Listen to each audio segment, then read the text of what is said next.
I see it.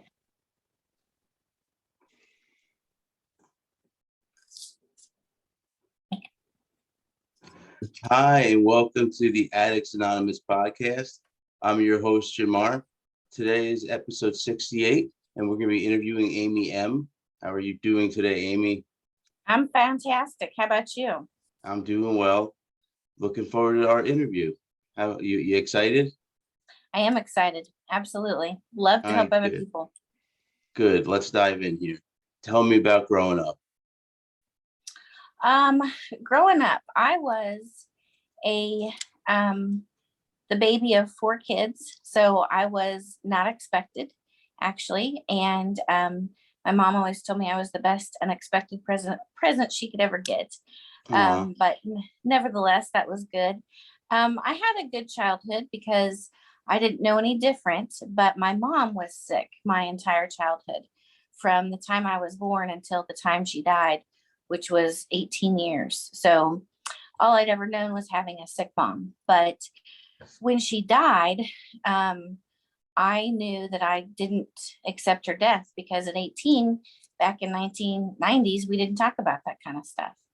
So I basically grew up with taking care of my mom the whole time, with sibling and my father's support, of course, too. But I was the one at home that, got the most of everything because I was the one there. Did it affect you with school and all that? Yeah, I thankfully always knew what kind of a career I wanted, and I wanted to be a nurse, and that's what I am now. So I'm a registered nurse. I've been one since 1997. I actually graduated high school with my certified nurses degree, and then I went to LPN school, and then it wasn't, much longer. I finally graduated from RN school in 97. So I've been a registered nurse since 1997. It's amazing. It's amazing. A lot of people, it's hard to say, oh, I stuck with my goal from childhood. You don't find a lot of people that say that. No, you really don't. I'm very fortunate, and I have 2 teenagers that I'm constantly, minding after. What are you going to do? What are you going to do? Because everybody needs a career path. I think it's something, regardless of the skeletons that want to come haunt us, having a good solid career is important. Knowing that you want to go do something every day. That's, for me, what's been the best thing that could happen for me, is just knowing that I want to help other people. So I've done that my whole life. This is second nature. By being there for your mom so much, did it affect your social life with friends? Looking back, I don't think that it did that much. I still had what I figured or felt at the time was a normal childhood, because I didn't know any different. We didn't have the internet. We didn't have cell phones. We didn't have, what do you call it, Snapchat. So we didn't, I grew up as best as I knew how, which I had a good childhood. It inadvertently, not accepting my mother's death and not having coping skills, at the age of 41, when my addiction came to the full head. That's probably when I realized the most what my childhood had actually done to me and how it had affected me. And it really boiled down to not having coping skills. So I had my grandma die. Then 4 weeks later, my mom died. Then less than a year later, my other grandma died. So I How had old were you when this happened? I was 17 into 18. Sorry to And hear that. well, it is what it is. Death is, we're all going to die, because that's how this world is set up to do, is we all die. But, I did lose 3 fairly significant people in my family in a very short amount of time. So it was a little different, knowing that I didn't have either grandma, but we didn't talk about it. So again, my personal experience with addiction has made me, or learned me to believe that a lot of it has to do with just coping skills, not being able to cope with your life and not being able to feel a feeling, which is what I didn't want to do. And that's why I chose narcotics. At what age did you choose narcotics? Well, I'd have to do some math, but I think I was 30, wait, 20, it was 2011 when, actually 2010 when I'd had a surgery. And then by 2011, I was full on, pretty much full on an addiction with narcotics. So I would have been roughly mid 30s. So your addiction came late in life. Yeah. I suffered from 2011 to 2014. Looking back, do you see anything in, any signs through your high school years or anything like that? Looking back, like tell us more about high school and growing up in there. Like, how did high school go for you? Because some people, they have, terrible stories about high school and technically some trauma that, might affect them later on in life. We could try and talk about that. That's why I always ask those questions. Yeah. Well, and it's a great question. For me, because my addiction was, I didn't, I was 18, but it was 3 years later, I actually got diagnosed with something they call fibromyalgia. And I had been on a plane, 3 different airplanes, back in the day when you could buy different legs of trips and it was cheaper. So I ended up going to Las Vegas and coming back. And when I got back, I was so tired, I couldn't function. So I went to the doctor and I said, what is going on? Because I was tired and I hurt. And he said, well, I think you have fibromyalgia. Well, this was 96, 97. And I'm thinking to myself, what is that? Well, it's a widespread pain disorder caused by they don't know. So if it's kind of a blanket diagnosis for, we don't know what's wrong with you, but here's a pill. So, and that, yeah. And I mean, had my life been differently, if somebody would have noticed and recognized that, this girl's got coping issues or something of that nature, but that never happened. So I ended up taking muscle relaxers and just medication throughout, my life until I had this big surgery where I felt I was dependent on narcotics because I had incisions. Well, then once that happened, I had to have a blood transfusion and I had an anaphylactic reaction. So from that point, like my health. So anaphylactic, is that some type of heart thing? No, it's when you stop breathing. So when you stop breathing. It wasn't like I stopped. I knew as a nurse what was happening. So I flagged another nurse down to come stop the blood. And next thing I know, they're giving me breathing treatments and the doctor comes up and he's like right in my face. And he's like, Amy, he goes, I looked at the slides. He said, you had a true cell to cell reaction. You should have never gotten that blood. And I was like, well, okay, but now what? So then from that point on, my pain just spiraled out of control. And from the bad blood. From the bad blood / just me not coping. I just, even though I had, gotten my education, gotten married, had a business, and was, in management and nursing, I still hadn't gained the coping skills that I needed to function. And I think that no matter how traumatizing anybody's past is, the biggest thing that you have to do is to be able to deal with it and move forward. And that's a coping skill too. So I had kind of gotten myself stuck back into when I had said, well, I know my mom's dead, but I'll never accept her death. It just screwed me over because it set me up for many, many years of suffering, which I've finally, May the 8th of 2014 was when I literally got taken to rehab, and my life has been changed ever since. How did the rehab change your life? Well, I know the feeling. Yeah, it was one of those things where my dad and my aunt and my sister showed up to get me. And they come to the door because my husband has just come in the house 3 hours later and said he wants a divorce, and I knew nothing about it. So I was basically in active addiction, being told I was going to get a divorce by my husband, and my family's there to pick me up to take me to rehab. I didn't even know I had a problem. So I ended up packing a bag and they dropped me off about an hour away from here. And I was in shock. I didn't know what to do. I didn't know how to behave. I was only in rehab 5 days because I wasn't staying there. It was a hellhole, and they didn't know who I was, and I wasn't going to stay there. And I was convinced of that. And by the 5th day, two sisters and my dad came and got me. And I handed them the same 2 Ziploc bags I walked into rehab with and said, here, I'm no longer in charge of this part of my life, but you are. We came home and my sisters flushed all the drugs that I had. And I was on 12 different prescriptions, and I came off of them. And now all I take is vitamins.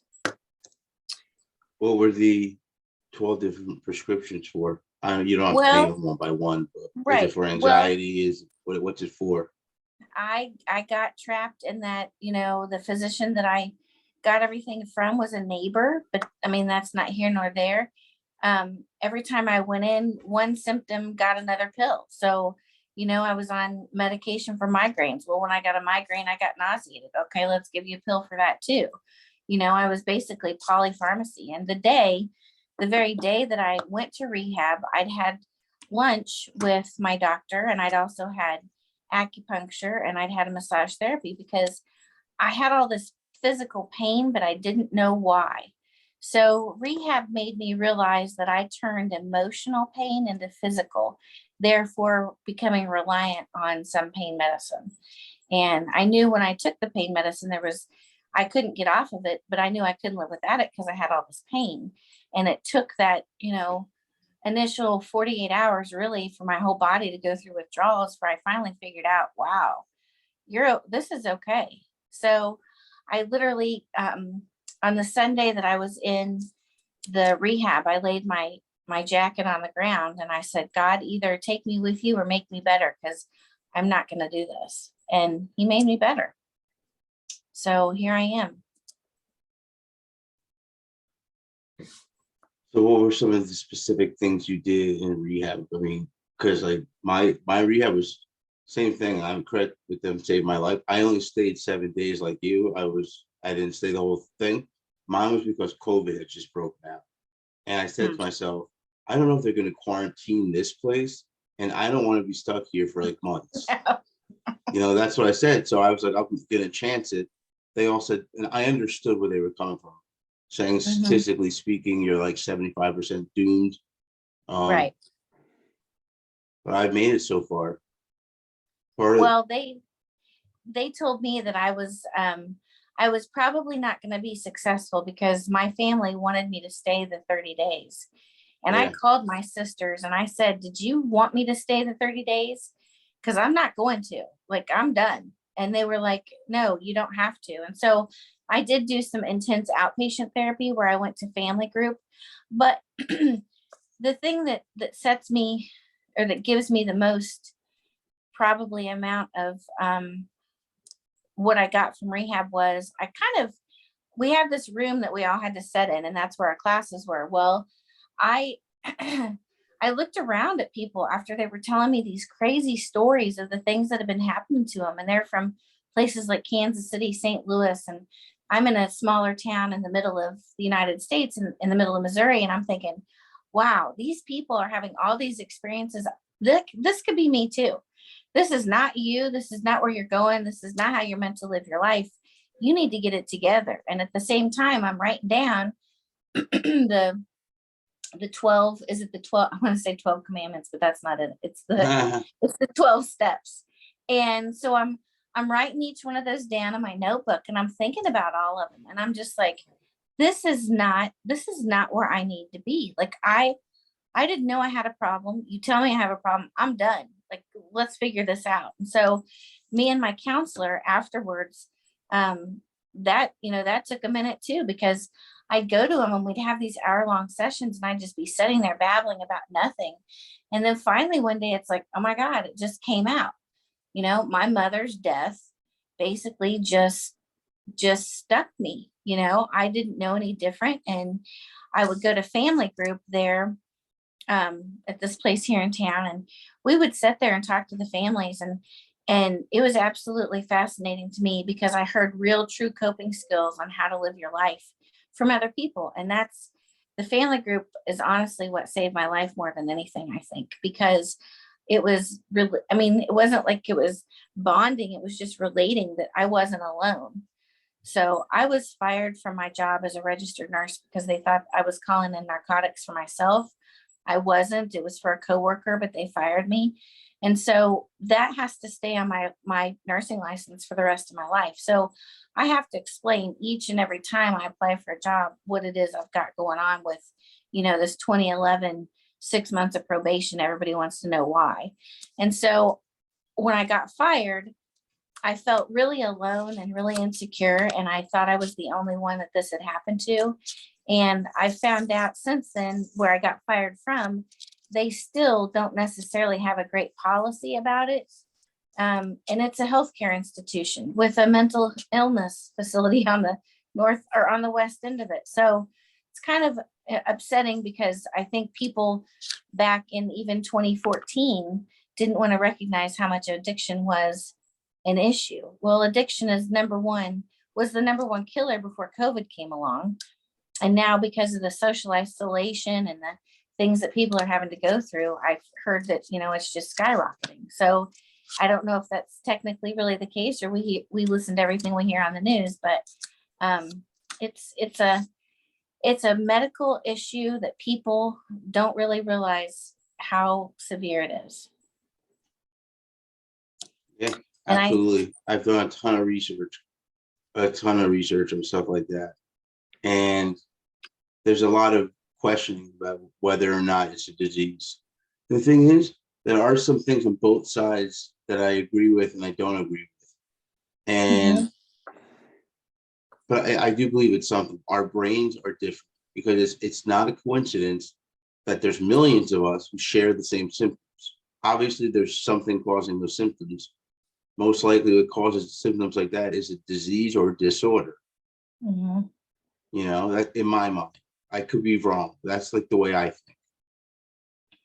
think. Well, I think that there are people that are going to be predispositioned because of genetics, or they just fall victim to it. I want to say that I literally fell victim to addiction in a very innocent way, because it started out so simply. It was pills prescribed by my doctor, but what they really did was take away the pain that I had in my head. And the pain was from not feeling the feelings of, well, first, of course, it was the death of my mother, but over the years, things had accumulated. And so I just wasn't dealing properly with them because I didn't know how to. So I can go back and lay blame to my childhood and whatever it is I want to do, but I'm going to own 50% of the responsibility of the fact that I didn't know what I didn't know. I do now, so I'm going to do better. And that's where the difference comes in, every day. The only thing that I really want to do tomorrow is be a better person than I was today. So that takes a lot of work and time and effort to get to, but you have to forgive yourself for what you didn't know. And I always like to say forgiveness is a gift to you from you, because you can forgive, you don't forget, but that's not the point.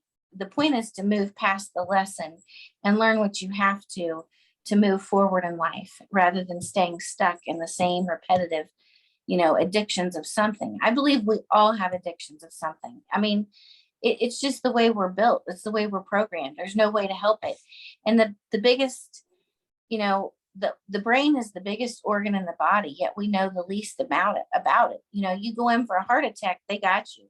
You go in for a kidney stone, they got you. You go in for addiction, and it's like, oh, well, wow, we got to get to the root cause of the problem of why you were using drugs, because the drugs aren't the problem. It's the symptom that something's wrong. Yep. And so that also is something important, I think, for people to realize, because until you do, the cycle is just going to keep on proliferating. That's what it does. We have to educate people on how this works. Just because you didn't go have a heart attack and you needed cardiac rehab doesn't mean you don't have addiction and need follow-up. There's no follow-up for us. So I think people in recovery like to help one another because it's a naturally, it just comes natural because somebody's had to help us get to where we are. And for me, a lot of it has been Facebook, a lot of good groups, a lot of good coping skills coming from other people that I read stuff about, and just how they're kind of all on this own little healing journey. And I still kind of feel like for me, that's me too, because there's things of my past that I have to let out, but it's all a part of just getting better every day. Absolutely. And doing stuff like this is a great way to get, your feelings out, some emotions. A lot of people tell me that, sometimes they're talking about stuff they haven't even realized, that was still in their brain. Mm-hmm. Going back to childhood a little bit and progressing through life, what were your friendships like? I've always had good friendships with people. Okay. I was a clinic supervisor for 11 years, and of all the people that I supervised, I'm still friends with today. I moved to this town by myself and only knew one person. Now I've been here 27 years, and Oh, wow. I know a lot of people. A lot of people. That's good. It's good to have community. It is. And I do recognize and realize over the years, there are some people that are just toxic, and you have to let go of them. Yes. And you have to, I've also figured out with my addiction is that you have to love yourself more than you love anything else, because you're the only person that you're ever going to grow old with. So just be good to yourself, be happy, be loving, be free, but be with yourself first before you can really be with anybody else. I know a lot of people, I had to deal with the fact that not only did I suffer from addiction, I had a huge divorce to go through. Wow. And it's complicated. And I'll tell you, so I'm in the middle of my recovery, and I'm going through this divorce, and my attorney needs a number out of my taxes. And so I'm looking through them one night on a Sunday night, and I get halfway through and I'm like, what's this? Well, it's a whole nother stack of paperwork that's all W-2s. And I get to flipping through them, and I'm thinking, W-2s from the Isle of Capri. What does this mean? Well, I researched a little further, and my husband at the time had decided that, although he left me for my narcotic addiction, he went and developed his own. He's a gambler, and he spent a lot of money, a lot of my money. And I had to get past that. So I'm fresh out of addiction, learning, I'm getting this divorce. And then I find that my ex-husband at the time is an addict too. He's wasted $300,000, and I can't do anything about it. So I'm fit to be tied. My lawyer files a restraining order prohibiting him from going to the boat, but that didn't last long, and he was back to gambling. But the silver lining is I'm divorced, and I'm not married to a gambler. So I have to have had a lot of courage in me to be able to move past that. And then now the sad part, my kids, they're 16 and 18, and they see their father having addiction. So they were too young to really. He's the father of your children. Is he the blood father? Yep. Okay. So, he doesn't. So when I found those papers, I went straight to him, and of course he denied having an issue. He still does. And that was in 2017. And so he's still gambling, still doing it as much as he can. And the kids know about it. And I'm not going to lie to them, because I don't feel like you should ever lie to anybody. In fact, I can't tell a lie if I tried. But, I just want my children to be able to understand it is a disease, because I know the person that he is would have never gambled away that kind of money unless he was not sick. So I can, I can just about debate on any level anybody wants to that's true fact. And I think he went to the casino as a time filler, and he just got sucked in. Well, I took narcotics because I had pain, post-op pain, normal post-op pain, and I got sucked in. So, and when I say that, it's not like, you're not being sucked into a machine, but you might as well be, because you're not being an addiction. You're not who you are. That addiction is driving your bus. You're there, but you're not there, because you're always seeking that next little, feel good moment where you don't have to feel your life. And if people understood how simple it was, I mean, I know it's different for everybody and my story's different too, but I don't crave anything. I don't want that kind of life. I want to be present in every single solitary moment of my life. I know when I got out of rehab, I went to Walmart and I felt raindrops on my skin for the first time in, several years. And I was like, oh my gosh, I have been missing out on this. And, a lot of things had to come together for me to be able to figure that out. But truly, I always say this with the utmost sincerity. I mean, he saved my life by leaving me. So I can't be mad at that. You said that was the rehab saved your life? No, my ex-husband actually saved my Your life ex-husband. for leaving me, but it was rehab that I went to that did save my life ultimately. Yeah. So yeah, I mean, one couldn't have gotten in front of the other. So Understood. Yeah. So when you were using, did you always have your own source, or your source of income, or were you always employed as a nurse, or were there periods where you weren't? Nope. I always have been employed the entire time. So you were good enough that you never got caught, really?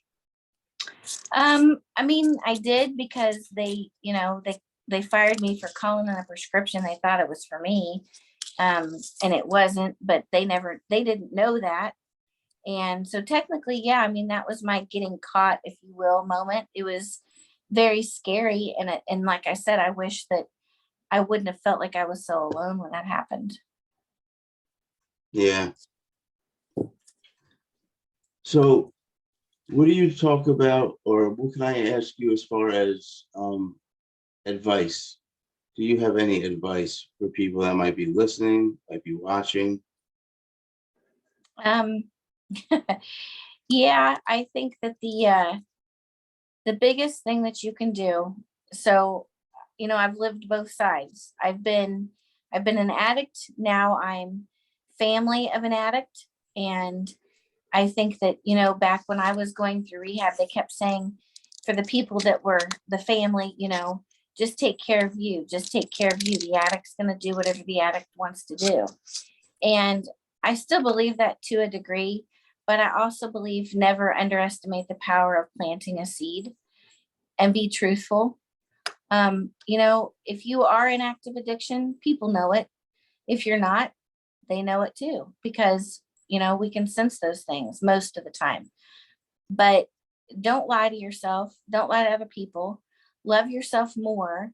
And, once you figure out that being healthy, you can get addicted to becoming healthy and healing. And then you want to help heal other people. And, there's no harm in that, as long as you make sure you've got yourself healed. But healing really is an ongoing process, because there are triggers everywhere that people are going to encounter. And that's just life. You kind of got to deal with it. What kind of triggers, for example? Just the fact that, they haven't dealt with something that they needed to, and they don't want to have to worry about it or think about it. They want to just go, like, get high or do whatever it is they do, and not have to think about real life. And really, that's not okay. You've got to be thinking about real life. Yeah. You've got to be present in the moment. Understood. So what do you do as far as everyday recovery? Is there any type of meditation in your thing? Is there any type of prayer? What's like a daily day like? Well, most of the time I am at home, and I have a big jacuzzi for a bathtub, and I also have a hot tub. Nice. So yes. Oh, I'm so jealous of you. I'm so jealous of you. My thing is water. And, they talk about grounding yourself, being in nature, walking barefoot on the earth, Yeah. sitting next to a tree, all those things that are good for you. It's been too cold for that, but I've been in the hot tub and I've been in the bathtub and using my Epsom salts, and I love crystals now to help heal because I don't take any medicine. So I'm all about just naturopathic ways of healing. CBD, I think that's a tremendous value to a lot of people in recovery because it's not an actual drug. But I I mean, use it is a CBD. drug. I Yeah, do the drops under my tongue. yep, it's perfect. It's like you said, it's just, for me personally, I have ADHD, so it helps me focus because Mhm. people say the squirrel brain. Right here, you're looking at it. Absolutely. Yep, Super squirrel. I have a Superman jacket on while I'm a squirrel. you're Um, hyped up. yeah, I get it. I get it all the time that I could be very intense, especially when I'm focused on something and I want it done. I want it done Right. yesterday. Yep. Nope, I get you. I'm the same way sometimes. Yeah, that's all the questions I got for you today. Is there anything else you want to add in here? Anything else you want these people to know that are listening and watching? Um, I just want them to know that don't ever suffer alone. Um, because there are people out there in your same situation, and you just have to reach out, talk to the right people, get some help. It's nice to hear other people's advice, although just remember it's always just advice. You have to choose what you want to believe because again, you're you and you have to spend the rest of your life with you. So just be good to you. It always circles back around to that, and have love in your heart for yourself, but then everybody else as well too. That's great. That's an absolute fantastic way to end this episode. I want to thank you real quick before I end it. Thank you so much, Amy. You're welcome. All right. And for everyone listening and watching, I hope you enjoyed what you saw and heard today. If you want, go below, give us a like, also subscribe. You can also check us out on Reddit, Instagram, Twitter. We have a free account on Patreon. You don't have to pay anything for that. Also Facebook. And under our group, there is an events tab. You click on it. It'll tell you all about our Zoom meetings with the ID and password and the link that you need to get in. So thanks for listening. And that's all I got. So until next time.